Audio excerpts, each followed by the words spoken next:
आपके सामने लेकर आए हैं थर्मल इंजीनियरिंग की क्लास। और इस क्लास में हम लोग आज जानेंगे इसके सिलेबस के बारे में, कौन कौन से सिलेबस को हमको मतलब कौन कौन से चैप्टर को इसके अंतर्गत कवर करना है और कौन सा जो चैप्टर हमारे लिए इम्पोर्टेंट है यहाँ की दृष्टि से और आगे की दृष्टि से। आपको उससे पहले हम बता दें, ये जो थर्मल इंजीनियरिंग है ये आपके मैकेनिकल इंजीनियरिंग का एक बहुत ही मजबूत बुनियादी चैप्टर है। अगर इसको आपने अच्छे से पढ़ लिया तो किसी भी प्रतियोगी परीक्षा के लिए ये आपका 60% कोर्स कवर कर देगा।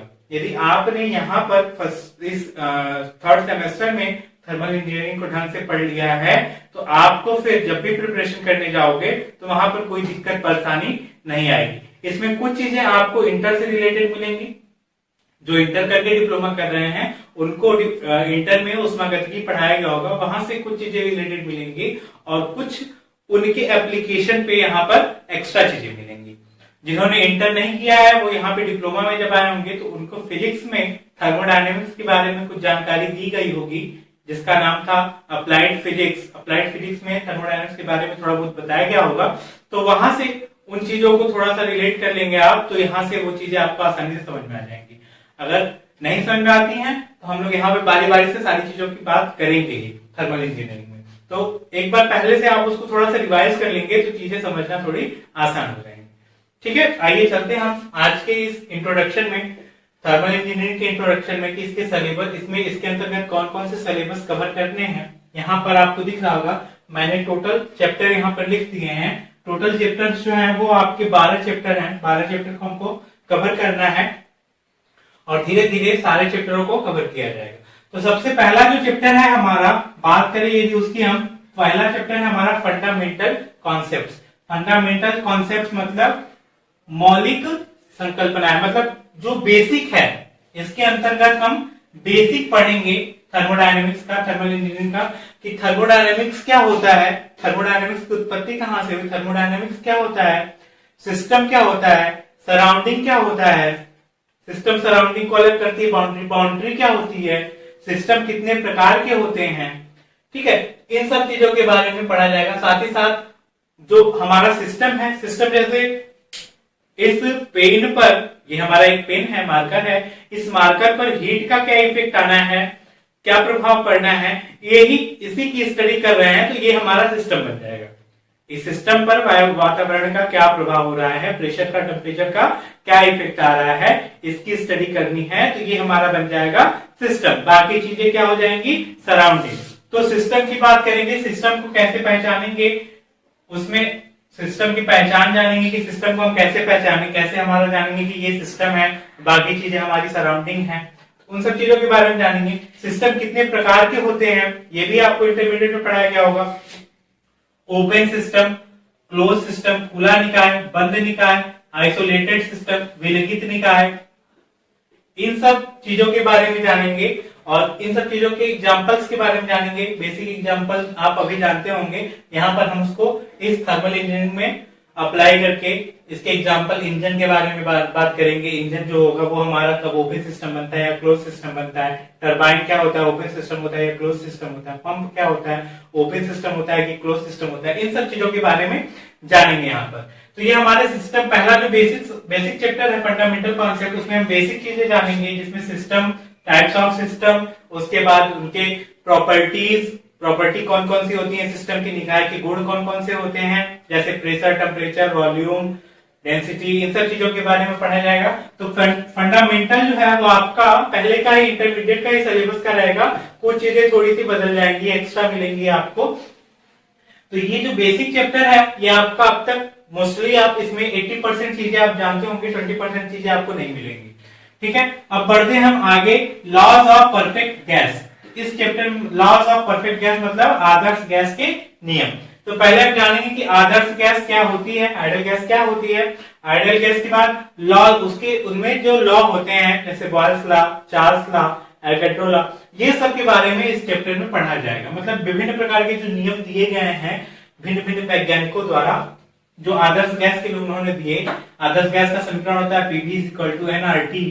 यहाँ से ये समीकरण में कौन सा टर्म क्या होता है, किसको किस प्रकार से जानेंगे, किसको किस प्रकार से क्लासिफाई करेंगे, मतलब बताएंगे उनके बारे में। और कौन से वैज्ञानिक ने इससे रिलेटेड कौन कौन से नियम दिए हैं, उन सब चीजों को यहाँ पर जाना जाएगा। परफेक्ट गैस से रिलेटेड जो भी नियम होंगे उन सबको हम लोग इस चैप्टर में जानेंगे। जो थर्ड चैप्टर है थर्मोडायनेमिक्स प्रोसेस ऑन गैसेस, गैसों पर थर्मोडायनेमिक प्रोसेस, ऊष्मागतिकी प्रक्रम के बारे में पढ़ेंगे। ऊष्मागतिकी प्रक्रम जैसे समतापी प्रक्रम, आइसोथर्मल, आइसोकोरिक, समतापी प्रक्रम, समदाबी प्रक्रम, समायतनिक प्रक्रम, रुद्धोष्म प्रक्रम, इन सब के बारे में पढ़ेंगे कि कैसे प्रेशर, टेम्परेचर और एंट्रोपी और टेम्परेचर में, प्रेशर और वॉल्यूम में कैसे कैसे फर्क पड़ते हैं, उन सब चीजों के बारे में इस चैप्टर में थर्मोडायनेमिक्स प्रोसेस में जाना जाएगा। मतलब गैसों पर ये प्रोसेस अप्लाई करेंगे तो क्या इफेक्ट आएगा उसके वॉल्यूम में, वो क्या इफेक्ट आएगा उसका प्रेशर पर, क्या होगा उसका टेम्परेचर पर, टेम्परेचर का क्या इफेक्ट होगा, इन सब चीजों के बारे में इस पे जाना जाएगा, वो किस प्रकार से वेरिएबल होगा। और इन सब चीजों को हम ग्राफ के माध्यम से पढ़ेंगे और ग्राफ हमारा जो होगा उस ग्राफ से इसके डिफिनेशन को पढ़ लिया जाएगा। ठीक है। चौथा है लॉज ऑफ थर्मोडायनेमिक्स, थर्मोडायनेमिक्स के नियम। थर्मोडायनेमिक्स के नियम में हम क्या बात करेंगे भाई, थर्मोडायनेमिक्स के नियम में हमारा आ जाएगा zeroth law, first law, second law, ये सब आप पढ़े हैं इंटरमीडिएट में। Zeroth law, first law, second law of thermodynamics, first law of thermodynamics, zeroth law of thermodynamics, इन सब नियमों के बारे में इस चैप्टर में पढ़ा जाएगा, लॉज ऑफ थर्मोडायनेमिक्स के चैप्टर में।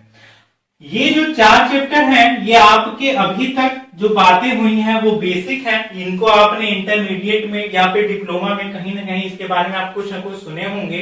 अगर नहीं सुने होंगे तो यहाँ पे वो सारी चीजें फिर से रिवाइज की जाएंगी और अच्छे से आपको समझ में आ जाएगा। जिन्होंने इनको ध्यान से पढ़ा है उनके लिए और अच्छा होगा, जिन्होंने उस टाइम नहीं ध्यान दिया था यहाँ पर ध्यान दे देंगे, सारी चीजें क्लियर हो जाएंगी, उसमें कोई दिक्कत की बात नहीं। अब यहां से जो 4 चैप्टर के बाद जो 5वां चैप्टर स्टार्ट होता है और जो बाकी के चैप्टर हैं ये आपको जो है वो थोड़ा सा एक्स्ट्रा चीजें मिलती हैं जो कि इंजीनियरिंग से रिलेटेड। ठीक है, तो ये ऊपर की जो चीजें थी वो आपकी फिजिक्स की थी, अभी तक आपने फिजिक्स में थर्मोडायनेमिक्स में पढ़ा था। अब इसी का एप्लीकेशन इंटरमीडिएट में हम लोग फिजिक्स पढ़ते हैं और डिप्लोमा में अप्लाइड फिजिक्स पढ़ते हैं। मतलब उस फिजिक्स को कैसे अप्लाई करते हैं, तो कौन कौन सी फिजिक्स के कौन कौन से वो भाग है जिनको हम इंजीनियरिंग में अप्लाई करते हैं, तो उसके अंतर्गत हमारा थर्मोडायनेमिक्स भी आता है। इसी को अप्लाई करके हम थर्मल इंजीनियरिंग बनाते हैं और थर्मल इंजीनियरिंग की स्टडी करते हैं। ठीक है, तो 5वां चैप्टर जो हमारा है वो है प्रॉपर्टीज ऑफ स्टीम, मतलब भाप के गुण।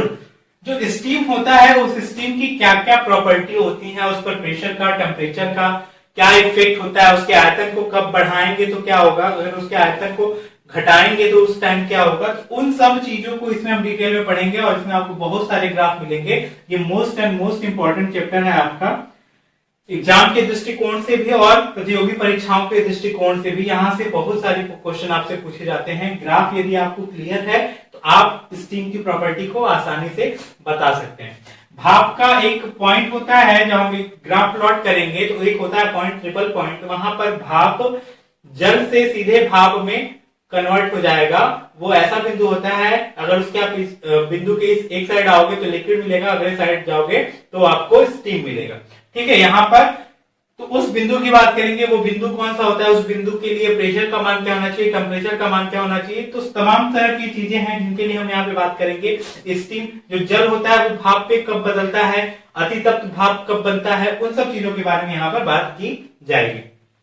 ठीक है, प्रॉपर्टी पढ़ लेने के बाद अगला जो चैप्टर पढ़ेंगे वो हम पढ़ेंगे स्टीम जनरेटर, मतलब स्टीम को पैदा करने वाला, स्टीम को जो उत्पादित करते हैं। तो इस चैप्टर में हम लोग पढ़ेंगे बॉयलर, विभिन्न प्रकार के बॉयलर के बारे में यहाँ पे पढ़ा जाएगा। बॉयलर मतलब जो पानी को बॉयल करे, जब पानी को हम बॉयल करते हैं तो हमको क्या मिलती है, भाप मिलती है। तो बॉयलर को हम क्या करेंगे, इस चैप्टर में हम लोग बॉयलर की स्टडी करेंगे, जहां पर पानी को बॉयल करके भाप बनाएंगे और वो पानी को बॉयल करके भाप किस प्रकार से बनता है उस चीज की यहाँ पर स्टडी की जाएगी। कौन कौन से इक्विपमेंट्स चाहिए होते हैं, कौन कौन से एसेसरीज चाहिए होते हैं, उपसाधन चाहिए होते हैं बॉयलर में, जो उनकी क्रियाशीलता को बढ़ाते हैं, उनकी दक्षता को बढ़ाते हैं, मतलब पानी हमारा जल्दी से भाप में बदल जाए, टाइम कम लगे, उन सब चीजों के बारे में इसमें हम स्टीम जनरेटर में पढ़ेंगे। फिर बात करेंगे हम एयर स्टैंडर्ड साइकिल। इसमें आपने अभी तक एक कार्नट चक्र के बारे में सुना होगा, उसी कार्नट चक्र के साथ आता है एक ऑटो साइकिल और एक होता है डीजल साइकिल। तो इसमें बेसिकली 3 साइकिल पढ़ने हैं हमको, ऑटो साइकिल, डीजल साइकिल और कार्नाट साइकिल, ये किस प्रकार से वर्क करते हैं और प्रेशर का, वॉल्यूम का, टेम्परेचर का और एंट्रोपी का क्या इफेक्ट आता है, ये किस प्रकार से वेरिएट करते हैं, उन सब चीजों के बारे में एयर स्टैंडर्ड साइकिल में पढ़ा जाएगा। 8वां चैप्टर जो है वो हमारा है एयर कंप्रेशर, वायु संपीड़क। मतलब उस युक्ति के बारे में, उस डिवाइस के बारे में स्टडी की जाएगी जो एयर को क्या करे, संपीड़ित करे, उसको कंप्रेस करे। ठीक है, जैसे कि हमारा कोई कंटेनर है, इस कंटेनर में वायु भरी है, तो इसको पिस्टन की सहायता से हम क्या करेंगे, कंप्रेस करेंगे, इसको वायु को संपीड़ित करेंगे। प्रेशर इसका कम है तो उसको हाई प्रेशर पे रिलीज करेंगे। तो उन सब चीजों के बारे में बात करेंगे, कंप्रेसर कैसे वर्क करता है, क्या यूज हुआ, क्यों हम यूज करते हैं कंप्रेसर का, कंप्रेसर की आवश्यकता क्यों पड़ी, उन सब चीजों के बारे में बात करेंगे। उसके बाद एक 9वां चैप्टर है आपका इंट्रोडक्शन ऑफ हीट ट्रांसफर, जो उष्मा का स्थानांतरण होता है उसके इंट्रोडक्शन के बारे में जानेंगे। मतलब उसका थोड़ा सा इंट्रोडक्शन लेंगे कि उष्मा का स्थानांतरण एक स्थान से दूसरे स्थान तक किस प्रकार होता है, इसके बारे में यहाँ पर इंट्रोडक्शन है, मतलब आपका परिचय दिया जाएगा, ये किस प्रकार से कार्य करता है, बस बेसिक है, मतलब हीट ट्रांसफर का वो आपका बेसिक है, डिटेल में आगे बताया जाएगा जब एक और बुक है आपकी अगले सेमेस्टर में वहां पर। और अगला इंपॉर्टेंट चैप्टर है हमारा आईसी इंजन, ये बहुत बड़ा चैप्टर है अपने में। IC engine, internal combustion engine, मतलब ऐसा इंजन जिसके अंदर दहन होता है, उस इंजन की बात यहाँ पर की जाएगी। वो इंजन के मेन पार्ट्स कौन कौन से होते हैं, उनके ऊपर क्या क्या इफेक्ट आता है, कौन उसमें फ्यूल को किस तरह से, तरल पदार्थ को हम कैसे भेजते हैं, मोटरसाइकिल में जो हम इंजन यूज करते हैं उसमें फ्यूल कैसे जाता है, फ्यूल को हम कैसे घटाते बढ़ाते हैं, कब लोड बढ़ेगा तो फ्यूल ज्यादा जाना चाहिए या कम जाना चाहिए, इन सब तमाम तरह की चीजें इसमें की जाएंगी।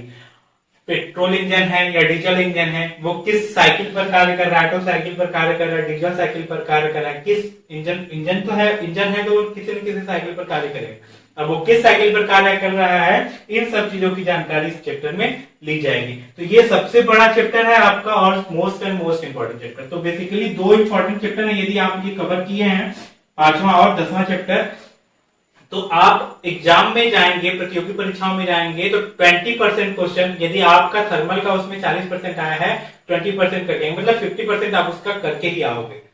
थर्मल के क्वेश्चन अगर पूछे जाएंगे तो आपको मैक्सिमम इससे ही मिलेंगे क्वेश्चन, बाकी सब चीजों से थोड़े थोड़े मिलेंगे, लेकिन यदि आपका इसका प्रॉपर्टी ऑफ स्टीम का और आईसी इंजन का कॉन्सेप्ट क्लियर है तो आप मैक्सिमम क्वेश्चन को टच करके आओगे, ये गारंटी है। 11वां चैप्टर है स्टीम टरबाइन और स्टीम कंडेंसर। स्टीम टरबाइन क्या होता है, यहाँ से जो बॉयलर की जो भाप बनती है, इस भाप को हम करते क्या है, उससे टरबाइन चलाते हैं। टरबाइन चलाते हैं, भाप को टरबाइन की प्लेट पर डाल देते हैं, वो टरबाइन की प्लेट पर चलाते हैं और वहां से हम मैकेनिकल एनर्जी, मैकेनिकल वर्क प्राप्त करते हैं।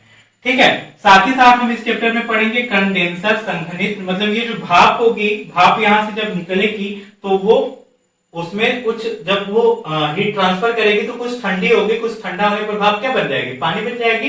तो कंडेंसर जो होगा वो पानी को और जो बची हुई भाप है जो बाहर निकल रही है उसको पानी बना करके वापस बॉयलर में भेजेगा और बॉयलर से वो फिर पुनः गर्म होकर के टरबाइन में जाएगी और टरबाइन से कंडेंसर में होते हुए फिर बॉयलर में आएगी। तो इस प्रकार बॉयलर, टरबाइन और कंडेंसर एक साथ एक युक्ति बनाते हैं जिसमें हम पानी से भाप बनाते हैं और मैकेनिकल पावर प्राप्त करते हैं, मैकेनिकल एनर्जी, मैकेनिकल वर्क प्राप्त करते हैं। ठीक है, 12वां चैप्टर है हमारा गैस टरबाइन या जेट प्रपोल्सन। गैस टरबाइन, यहाँ पर हमने जिस तरह से यहाँ पे स्टीम टरबाइन में स्टीम कार्य करता है, उसी तरह से गैस टरबाइन में हम गैस को सप्लाई देते हैं, गैस की सप्लाई देते हैं। रीजन क्या है, स्टीम टरबाइन में ब्लेडों पर जो होता है वो भाप जाता है। तो आप देखेंगे आपके घरों में वाटर हीटर के लिए रॉड हम यूज करते हैं, तो रॉड जब मार्केट से आती है वो स्टील की होती है, फ्रेश होती है, लेकिन जब आप उससे पानी गर्म करते हैं तो कुछ टाइम के बाद उस पर व्हाइट कलर की एक लेयर आ जाती है, पपड़ी जम जाती है। वो क्यों होता है, जब पानी को हम बॉयल करते हैं तो उसमें जो अशुद्धियां होती हैं वो उसकी स्किन पर, मेटल की स्किन पर जम जाती हैं। उसी तरह से टरबाइन की ब्लेड पर भी जो इस पानी में अशुद्धियां होंगी वो क्या होंगी, जम जाएंगी, पपड़ी जम जाएगी, तो वो कुछ भारी हो जाएगा। जो ब्लेड होगा उसमें कुछ भार में बढ़ोतरी हो जाएगी, तो उसको मूव कराने में हमको पावर ज्यादा खर्चा होगा। कोई चीज भारी है तो उसको मूव कराएंगे तो ज्यादा, जाहिर सी बात है शक्ति हमको ज्यादा लगानी होगी। तो इसीलिए हम क्या करते हैं, स्टीम की जगह पर गैस टरबाइन का यूज करते हैं। और जरूरी नहीं कि हर जगह पानी उपलब्ध ही हो, जहां पे पानी नहीं रहता वहां पे हम गैस टरबाइन से काम कर लेते हैं। जैसे हमारा रॉकेट वगैरह चलता है, वहां पे की जो टरबाइन होती है, टरबाइन को चलाने के लिए चूंकि वायुमंडल में वायु बहुत है तो उस वायु का यूज कर लेते हैं और वायु की सहायता से वायु टरबाइन चला लेते हैं, गैस टरबाइन चला देते हैं। गैस टरबाइन चला देते हैं, इस प्रकार ब्लेड भी हमारा हल्का होता है और हमको ज्यादा पानी की आवश्यकता भी नहीं होती है, बॉयलर भी नहीं लगाना पड़ता। ठीक है, तो ये है आपका सिलेबस जिसमें हमने बात किया 1 से लेकर के 12 चैप्टर तक। बारी बारी से हम सारे चैप्टर को डिस्कस करेंगे और हम अगली वीडियो में आपसे फंडामेंटल कॉन्सेप्ट की बात करेंगे जिसमें हम लोग बेसिक चीजें समझेंगे। सिस्टम क्या होता है, open system, close system, isolated system क्या होता है। तो आज के लिए इतना ही, लेकिन जाते जाते हम आपसे यही कहेंगे यदि आपका कोई फ्रेंड ऐसा है जो आप रह गया है, क्लास उसको नहीं मिल पा रहा है, हमारे यहाँ मैथ की क्लास और मॉस की क्लास आपको लगातार प्रोवाइड की जा रही थी अभी तक। आज से आपको थर्मल की भी क्लास प्रोवाइड की जाएगी हफ्ते में 3 दिन और वो टाइमिंग आपको बता दिया जाएगा कब कब थर्मल की क्लास प्रोवाइड की जाएगी। शेड्यूल भी जो होगा वो भी मॉर्निंग में जाएगा क्लास या इवनिंग में जाएगा, ये भी आपको बता दिया जाएगा। तो उनको बोलिए हमारे चैनल के साथ जुड़े, हमारे चैनल के साथ जुड़ने से उनके बहुत सारे फायदे होंगे। वो उनको घर बैठे चीजें प्रोवाइड की जाएंगी, वो घर बैठे आपकी अपनी स्टडी कंटिन्यू कर सकते हैं क्योंकि इस लॉकडाउन के समय में कॉलेज वगैरह खुल नहीं रहे हैं, कोचिंग वगैरह खुल नहीं रहे हैं। आपको पढ़ना आवश्यक है क्योंकि आप इंजीनियर बनना चाह रहे हैं, तो उस चीजों के बारे में आपको जानकारी होनी चाहिए। ऐसा तो है नहीं कि आप ग्रेजुएशन कर रहे हैं, बीए कर रहे हैं, नहीं भी नॉलेज होगा तभी हम पढ़ के कर लेंगे। आप एक इंजीनियरिंग कोर्स कर रहे हैं तो आपको चीजों के बारे में जानकारी होनी चाहिए, भले एग्जाम हो या ना हो। आपको इसलिए नहीं पढ़ना है कि हमको पेपर देना, आपको इसलिए पढ़ना है कि कम से कम हमारे पास, हम डिप्लोमा कर रहे हैं तो हमारे पास इतना नॉलेज हो कि अगर हम कहीं जाएं तो उस चीज को डील कर सके, उस चीज को हम हैंडल कर सके। ठीक है, तो इसी के साथ हम आपसे विदा लेंगे और आपसे फिर मिलेंगे। आज के लिए इतना ही, धन्यवाद।